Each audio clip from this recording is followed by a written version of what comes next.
Good. Well, thank you, everyone. And I'm so excited to see you all here today. And welcome to UW. We're happy to welcome you to the University of Washington today. My name is Emily Keller, and I'm here with my colleagues Robin Chin Romer and Verletta Kern.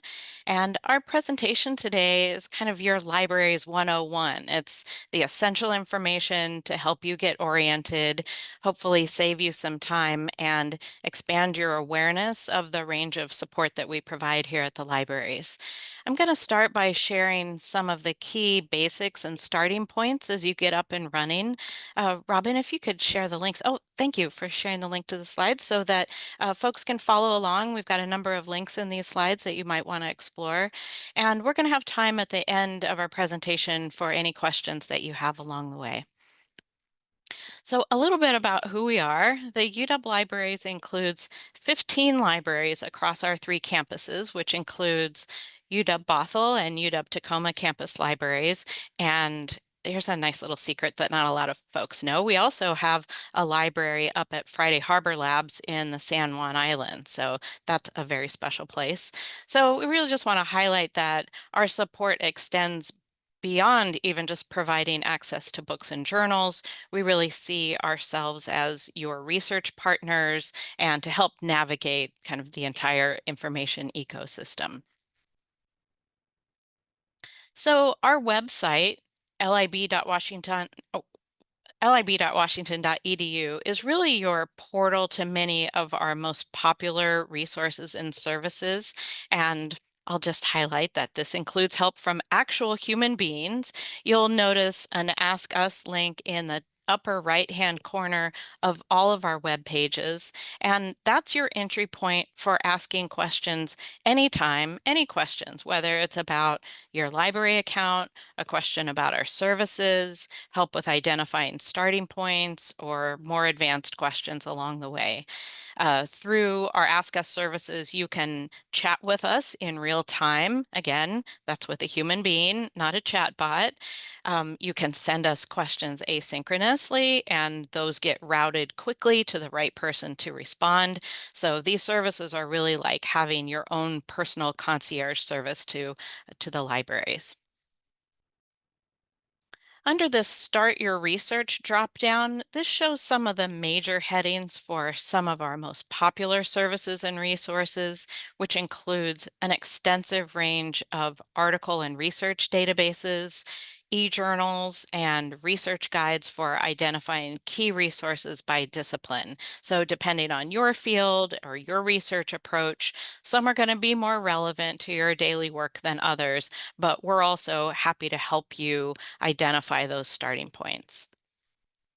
If you scroll down a bit further on our homepage, you'll notice that we've highlighted a number of other services, kind of common things that folks are often trying to tap into, like learning about our library's hours, information about borrowing, link to your library account, your online library account where you can renew things, request materials, and much more.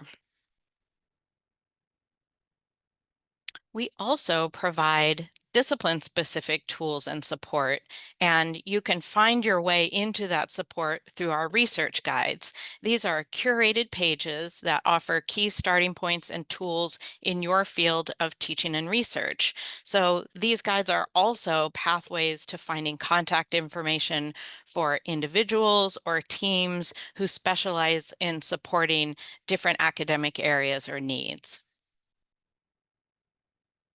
Just a couple of notes about borrowing. Our local collection is extensive, but your access isn't limited by what we have on our shelves. You can also borrow materials from our partner libraries across the region. And if you need something that's even further afield, our interlibrary loan service will help you track down books and articles from libraries worldwide. They also have a scanning service, so they'll scan print articles from our own collection, and they'll also provide course instruction scanning when you need a specific chapter from a book for a class reading. I'll also note a couple of concepts about our off-campus access. Many of our licensed resources, like our databases and e-journals, are only available to current UW students, faculty, and staff. But even if you're working from home or if you're traveling, our proxy server or the Husky OnNet VPN ensure that you can maintain access to resources wherever you are. So starting through the library's web pages ensures that you're not going to hit paywalls. You'll be prompted to enter your net ID, and Husky on NetVPN is just another option for that off-campus access. And I'll just end this quick whirlwind tour by circling back once again to ways that you can ask questions at any point along the way. We like to meet you where you are, whether that's through our 24/7 chat reference service, through one-on-one consultations, or asynchronously via email. So again, I'll just point out once again, we are real people. We're eager and available to support you and provide our expertise about navigating the information landscape. And so we hope you'll connect with us when you're ready. We'll be here. And so now I'd like to introduce my colleague, Robin Chin Romer. She's the Director of Learning Services and Social Sciences, and she's going to share more about how UW Libraries can support your teaching. Excellent. Thanks so much, Emily. And good afternoon, everybody. Thanks so much for being here. The content that Emily just shared is some of the most important. And if you are completely new to the University of Washington libraries and are just getting your feet under you, I would just really emphasize that all that information is a great way to get started. And from there to launch into whatever kind of research you're interested in and what other kind of needs you have. That said, we wanted to acknowledge that another form of support you may be looking for has to do with your teaching load and your instructional responsibilities. So I'm just going to go over that very briefly with you and then hand you to Verletta, who will talk more about other more specialized forms of research support that we have. Next slide, please. So when I think about instructional services, core services, in the context of your roles as instructors, there are three kinds of things that I would highlight for you that you are welcome to dig into at whatever point you find to be most appropriate. One thing that you may know and in fact expect from previous experiences with academic libraries and librarians is the opportunity to have librarians and library staff come visit your classes in order to give presentations or workshops to develop skills for your students. And so that's something that we're very much eager to do and that you can reach out to us about.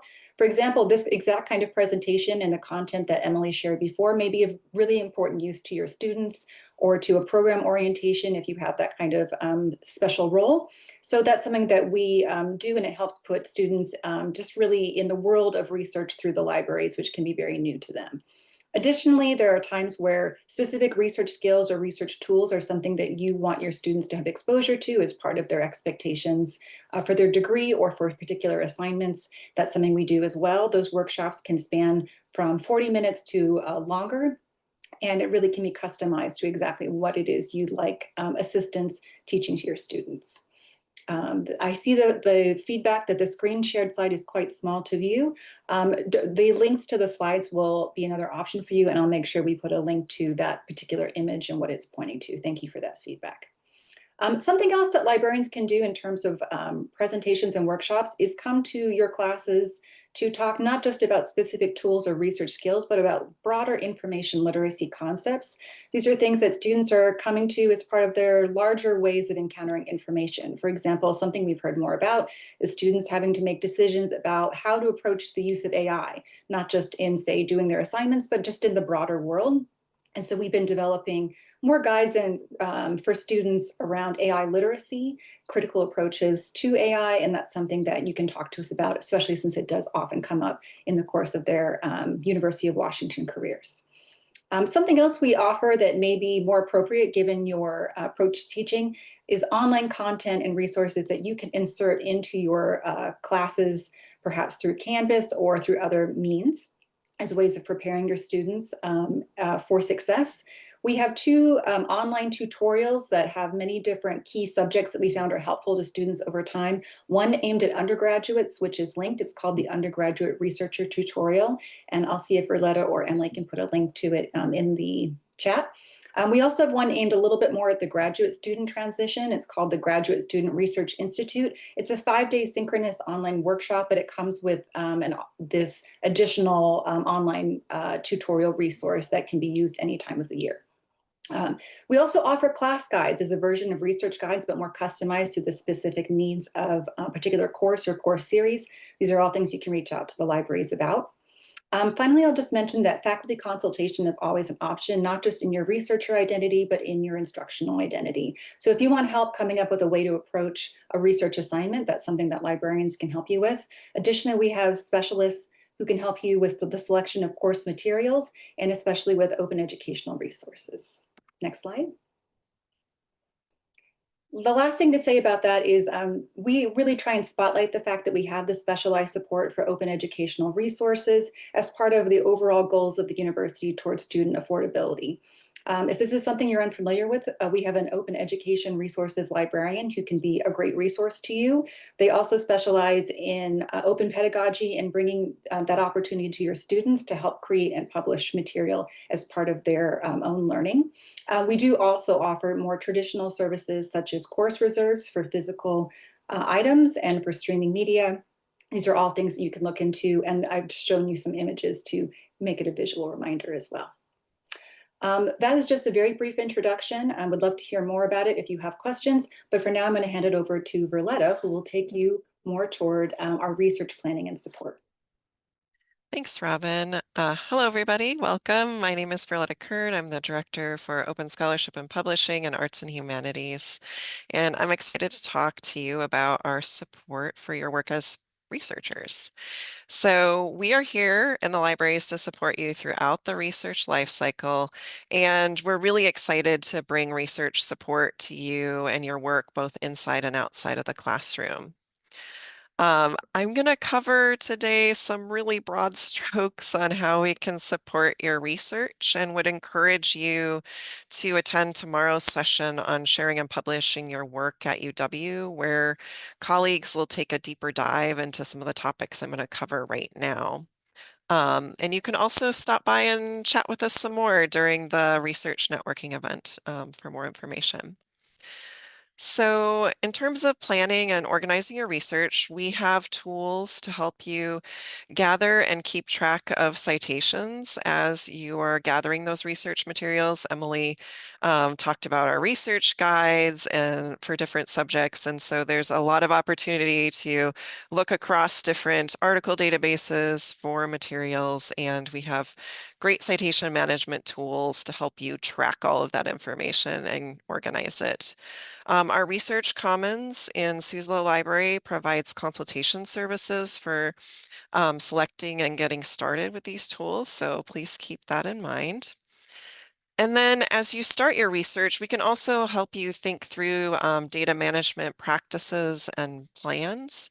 So this might include helping you identify existing sources of available data, thinking through how you might organize or describe the data you're collecting.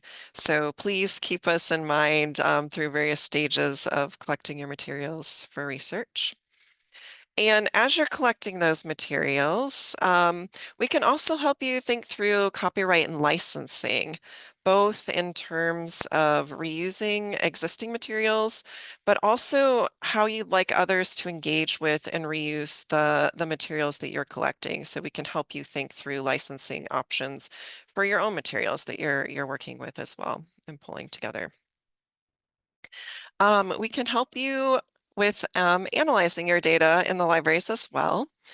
So together with the eScience Institute, we offer text mining workshops and consultation services for those of you that might be gathering and analyzing textual data sets. In Sueslow Library on the ground floor, we have a GIS lab that has experts who can help assist with geospatial analysis tools and get you started with those tools and that work.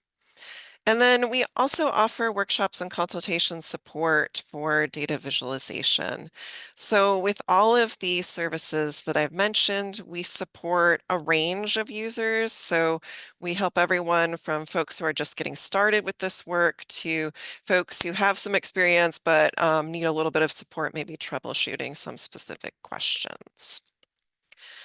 And then as an institution that supports sharing research for the public good in the libraries, we really want to support you in making sure that your research is shared and can be used as a building block for future research whenever possible. So the libraries has agreements with some publishers to cover partial or sometimes full article processing charges for UW corresponding authors in order to make your research available openly to the public faster. So this page might be one in particular that's worth reviewing and considering when you're thinking about where you might wish to publish your research. And I'll also put a shout out that we have a fantastic copyright librarian in the libraries who can sit down with you when you get a publisher contract and talk through your author's rights and decisions you might make as you're reviewing your publisher contracts too. In line with many other universities, UW has adopted a faculty open access policy that's really intended to make University of Washington research and scholarship freely and widely available to the people of Washington and the broader research community. And you'll see a logo up here for ResearchWorks. This is our institutional repository, which is one place that when you're looking at this policy, we can deposit author accepted manuscripts to help make your work open and share it. If you have data that you would like to share, we have Dryad available for your use. So Dryad, if you're not familiar with it, is a nonprofit repository that provides a secure location for research data storage. You can deposit your data there at no cost to you. And it can be a really great place to share a data set that doesn't fit a federal or subject repository, and it can help with compliance for funders, data access, and sharing mandates. And then because not all research is best suited to traditional journal publications, we also offer online hosting services in the libraries.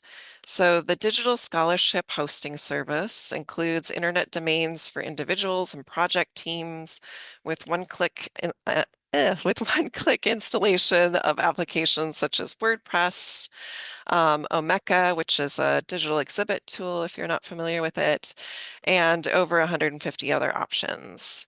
And then we also support open digital book and journal publishing through our Manifold platform and open textbook publishing through Pressbooks.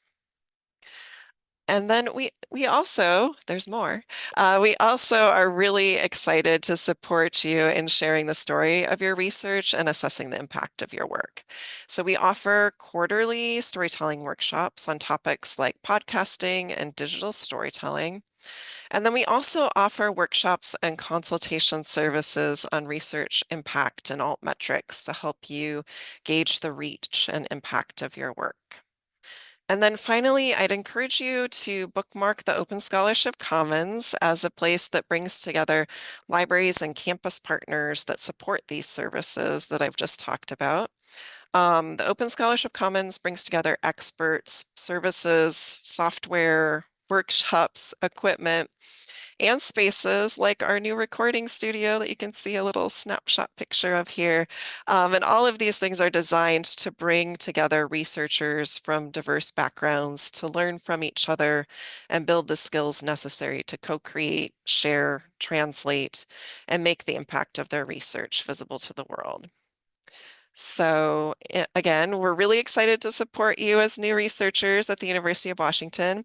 Again, here's that slide to look at additional ways to engage with us throughout your orientation here. And then as we wrap up, we just wanted to remind you that there are many libraries at UW open for your use. We have lots of resources, tools, services, and people here to support you and your research. Our staff are connected with experts and collections locally, regionally, and globally. And we want you to thrive as researchers at University of Washington and encourage you to reach out and come talk to us early and often throughout your research process. So at this point, we will welcome your questions. Thank you so much. Barletta, it looks like you have one question in the chat. Does the OA policy apply to all papers where you'd have faculty as a co-author? It applies to all papers. There is an option for a waiver. So if that doesn't work for you, there is an option to look at that waiver as well. Yeah, great question.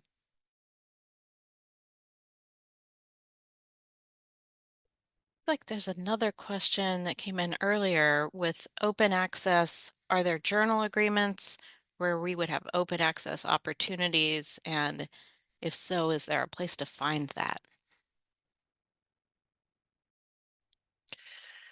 Yeah, so that list of article processing charges, this is a list of different publications that we have agreements with that will either reduce that publication cost to make your article available open access, or we fully cover the cost through the libraries so that you can publish and make your research available openly, freely to the public right away. So I would definitely look at that page as a resource. I know that colleagues tomorrow will also talk in more detail about this topic as well, and it'll be a great place to get more information there too. Yeah. Let's see. Got another question about resources for supporting lab or personal websites. I believe that UW provides some space for that. Is that right? Is there a good starting point for that? I have to look this up, but at least at one point, is part of managing your UW IT level services, you have an option to turn on your personal website through WordPress, and that may be there may be some information that gives you support, in which case there might be also support through UW IT services. I think that would mostly be the part of the university that specializes in that. I'll see what I can find.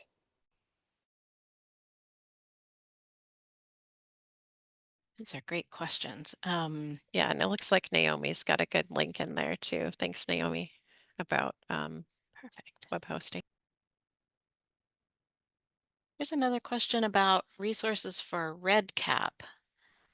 I believe that's offered through Health Sciences. Is that correct? Let's see if we can find more on that. Yes, and I believe that tomorrow during that research networking event, our colleague who's the director of health sciences library will be there. So if we can't find an answer right now, it's something we can make sure that she can be ready to talk about too with folks. Yeah, I know at one point, as you'll see on the link I just dropped in, that Health Sciences had a REDCap support team who I think did lend this assistance. Would want to check just the exact level of services they provide, but as Berletta said, you'll have an opportunity if you are around for the next offering. Let's see. Also, someone's interested in office hours for digital scholarship through the Open Scholarship Commons. Yay! I actually do the the office hours for digital scholarship through Open Scholarship Commons. We're going to do those first Tuesdays this fall quarter, and it's a partnership between myself and a colleague, Beth Lytle and Learning Technologies, and we are there to help folks either learn about the landscape of what's available for digital scholarship tools, talk through project ideas, what tools might work.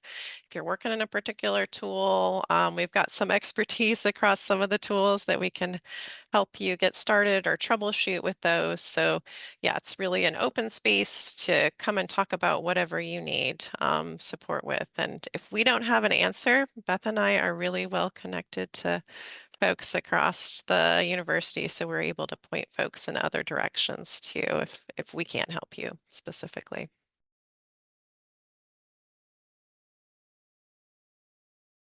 Yeah, it's a special librarian trick. Like we don't actually know everything, but we know how to reach out to other folks who do. Collectively, we're able to crowdsource a lot of information. Other questions? Or maybe services you are familiar with other institutions that you want to see if there's kind of an analog here?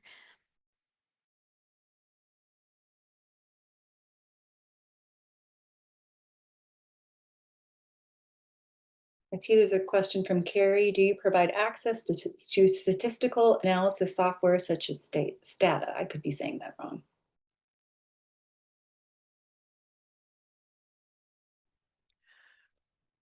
We do not. In Open Scholarship Commons, I think we have Atlas TI, which is different than statistical analysis software. So yeah, we don't have that specific access. There is a list of software that's available through UW IT. I'll drop that link there. And then there are also a number of centers around campus that provide access to some of those other tools, like the CSER, you're going to have to help me here, Center for Computation and Research. I missed a word in there somewhere, but they provide some other social science statistical uh, data analysis tools.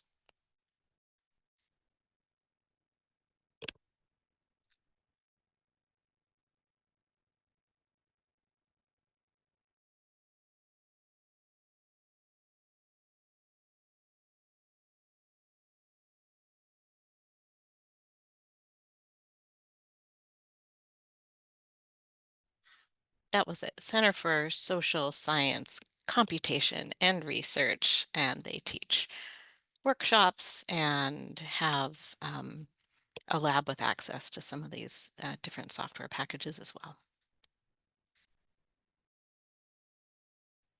I'll also put this link in. Again, this may be a little tangential to the exact question, but another thing that can be useful both for you and your students is if you're looking for places on campus, kind of like CSER, that have software preloaded on them, there are different ways to find out exactly what's installed, for example, at the computers that are within different library buildings. So I'll give you an example of what the software list is at the Odegaard, in the Odegaard Learning Commons on the second floor of that building. And you'll see there are different ways to navigate to other sort of computer labs on campus if useful.